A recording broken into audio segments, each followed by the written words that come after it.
Hello all, this is Dr. Dheeraj Masapu, and in this video I'm going to tell you how AI will make doctors rich. Okay, in this video, there are three segments to this video. First segment is about, I would like to explain the three industrial revolutions which happened, and this knowledge is very important because you'll understand actually what kind of changes happened in the past from 17th century to 2020. Second thing I would like to explain is four ladders of value that you usually add and how people are actually valued in healthcare system is what I'm going to explain. Number three, which how AI can actually help and make doctors rich. There are three segments to this particular video. The first segment is about the revolutions. You need to understand how the industrial revolutions happened in the past. The first revolution is the steam power revolution. So till that point of time, people are using all the manual labor, and they were handloom weavers, and there are somebody called Luddites, and all these people were using manual power or power of the animals to actually do certain things. I mean, all the regular works. But then the steam powered engines have come and they have taken over significant part. Okay. So this actually led to some kind of resistance from the people. It seems they actually attacked all these machines, and it seems government has hanged them. All the stories are there. Okay, you keep all those aside. Who are the winners in this team revolution? There are billionaires like Vanderbilt, Dale Carnegie, Rockefeller.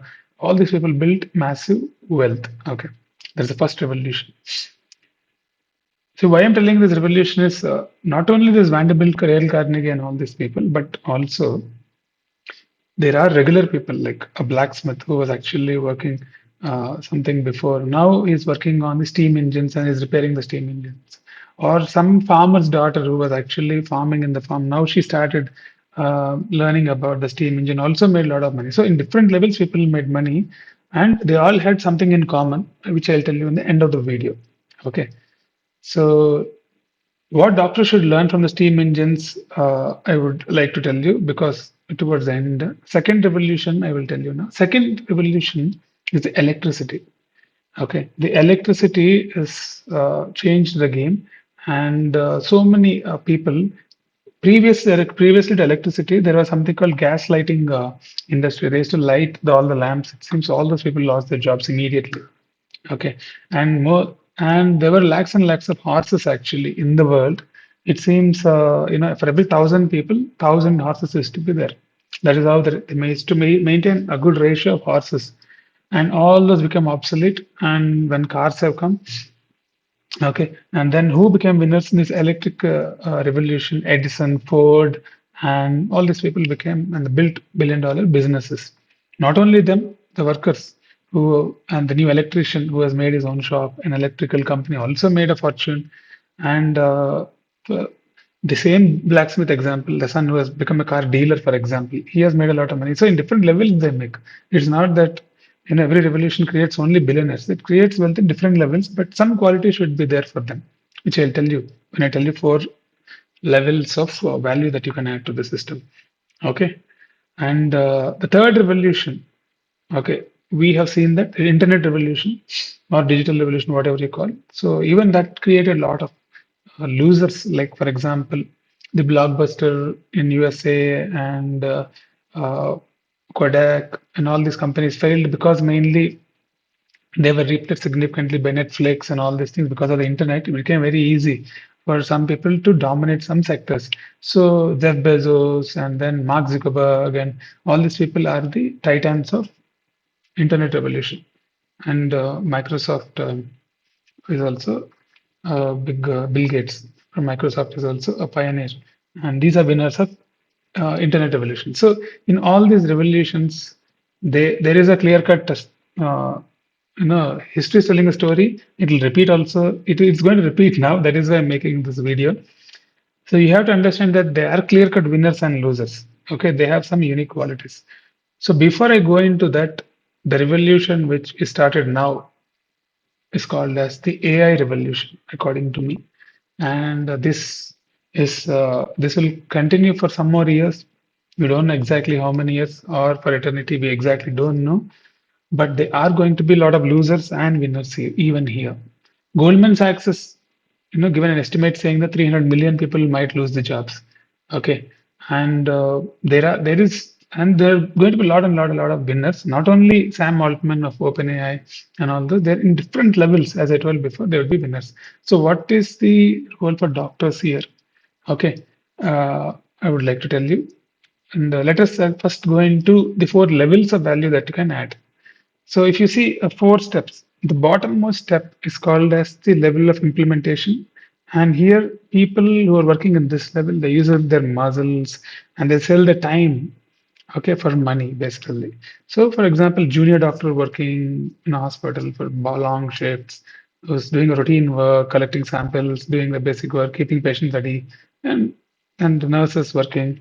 All these people are in the basic level. Okay, in this level, the finances would be low, recognition would be low, and without them, you can't run the system. But unfortunately, what happens is the kind of value they add in a larger scale is lesser. So they would be given less amount of money and recognition. The next level is the managerial level. So in every level, there will be managerial level. For example, anesthesiologist or HOD will be there. For the nurses, a nursing supervisor will be there, or the chief nursing officer would be there. So their managers, their job is to manage these people. This is level two. So they get slightly paid better than this, not significantly, slightly they'll be paid better, but enough headache will be there. Okay, this is one level which I hate the most because you have to run a department, lot of headaches will be there, lot of issues, people management, so many things would be there here. Okay, uh, the next level is interesting. The next level is the level where you are an influencer or you're a persuader, you're a cardiologist, or for example, I'll tell you, you're a cardiologist, you have the skill of, giving CME talks, going into public and giving talks, and then persuading people, and people follow you, or a pediatrician, or you have a YouTube channel where people, millions of people follow you, and people come to you for that. These are the kind of things where with your mouth you're doing it, with the communication level you're doing it, and you communicate well with the patients, you communicate well with public, and with the peers you rise faster. So in this level the payment is significantly more than first two levels. Okay, so on the last level, can you guess what is that? So that is not CEO, CEO and COO. This is beyond that. So the last level is something called imagination level. It's more of creative level actually. I'll try to explain what it is. So this level, doctors, they innovate things. They innovate systems for the hospital. They innovate verticals for the hospital. They innovate different. For example, they can be a healthcare startup, or within a big hospital they start different verticals. Like it can be a transplant vertical, or it can be lung transplant vertical, or epilepsy vertical, or in laparoscopy vertical, or some vertical they start which is not there in that particular hospital. So these are the kind of guys. So they do it with imagination, they do it with knowledge, they do it with experience. So these are the guys who are paid crazily high amounts of money as salary. So you need to reach this level actually. So here I would like to tell you how you should actually use AI in the stock level. If you're a doctor watching this video and if you're a follower of mine, I don't want you to be in level 1, 2, 3. I want you to be in level 4. But directly you can't jump there. You have to climb and go there, unfortunately. But you have to go there. So what I recommend is you use AI here.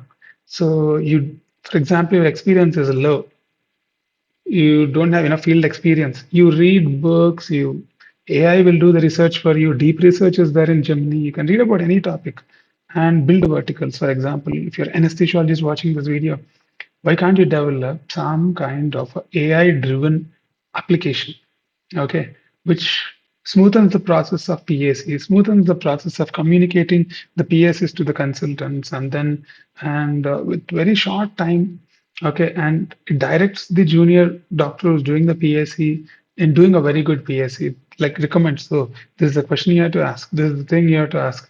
Did you miss this? Is there a correlation between this disease and that disease? So please ask this. This is the risk percentage. This information directly goes to the consultant. By the time he starts the case, he has all the data in front of him. And he can also have a chat with the patient before starting with this information. So overall, it becomes very safe, efficient, and why don't you invent it? And if you're a radiologist, why don't you invent an AI app for your hospital, which helps you in teleradiology service? There are so many, but for your hospital, you please do it. And if you're a pediatrician, why don't you make an AI application which helps parents in following up their growth milestones, vaccinations, reminders for vaccinations, and if a common illness is there, how to do and train the AI. You might think GPT is there. GPT is a general software, but you have to take AI and train it in one particular area, and that will have a lot of value in the place where you're working. Not telling you to leave the job. In the job, build AI with the knowledge that you already have. Okay, if you are a surgeon, then why don't you develop AI-assisted surgical protocols or robotic surgeries or some kind of educational videos with AI animations and all that? Okay, pathologists can do it, psychiatrists can do it, and anybody can do. The only thing required is you need to have good knowledge in your area and you have to understand what problems are there in that area. Try solving those problems with the AI applications. Okay, you have to have some people who are experts in Python or some full stack app developers and all this. Once you start the process, you'll get to know about all these things. Okay, so if you do this, you are in level four. In level four. So here, creativity is nothing but solving a problem with the help of technology is nothing but creativity. You need creativity, and directly, if you do these kind of things, you'll be in level four. Then, if you ask me, Dr. Dev, directly I'll do that only. You can't do that. You need to climb all the stages because you have to understand the depth of the subject before you go venture into any kind of application. Because if you don't understand depth of the subject, you'll solve a problem which is not real. I don't want you guys to do that. So when you have a very good command over the subject, when you're giving quality care to the patient, when you try to give the best to the patient, you'll be stuck with problems. When you give a mediocre care to the patient, you will have less problems. When you try to give best care to the patient, you'll have more problems. I'll try to repeat. When you give mediocre care to the patients, you will have less problems. Okay, because many things you do superficially, right? You don't get stuck in multiple things. When you try to give best care to the patient, when you try to solve every problem of him, you have 101 problems. Okay, so when you are a best doctor, only then you know all the problems, only then you can build a application to that, and that becomes a very big product for your hospital. At least you'll be respected in your hospital. If it is a scalable product, if it can be applied in other hospitals too, then it's a jackpot. Then it's a scalable thing. If people are ready to pay money for that, nothing like that. So it is different stages. Once you enter the thing, you'll understand. So even if not a software product, at least for that hospital, you built a vertical. So they value your contribution to that hospital and they give you highest pay, according to me. So these are the different things. Okay. Then if you ask me, Dr. Dheeraj, what about revenue generation and all that? So don't go into all these things. What I feel is so that is all old style of thinking, actually, according to me. You generating revenue, and then you are trying to prove that you are worth to the hospital because you generate revenue. So that is old style of thinking that would have worked in the internet era. Now we are in the AI revolution, different revolution where people are valued for the top level work. Okay. So that revenue game and all would be in level three. Okay. So level four is what I'm talking about. In this level, you need to have a mindset shift. You need to have a kind of understanding about uh, the problems and solving them. So that's it, doctors. If somebody's followed till here, embrace AI and solve the problems with your imagination, creativity. You will be in the top level. Okay, so that is the video which for today, and thank you guys for following the video till now. If you want to get mentored by me, there is a link in the description. You can talk to me directly. Okay, but there is a waiting period. Might take 15 days to 1 month. Okay, because some people are waiting, and that's it, guys. That's it for today. See you in the next video. Hope you enjoyed this video, and good luck for all my subscribers. Thank you very much.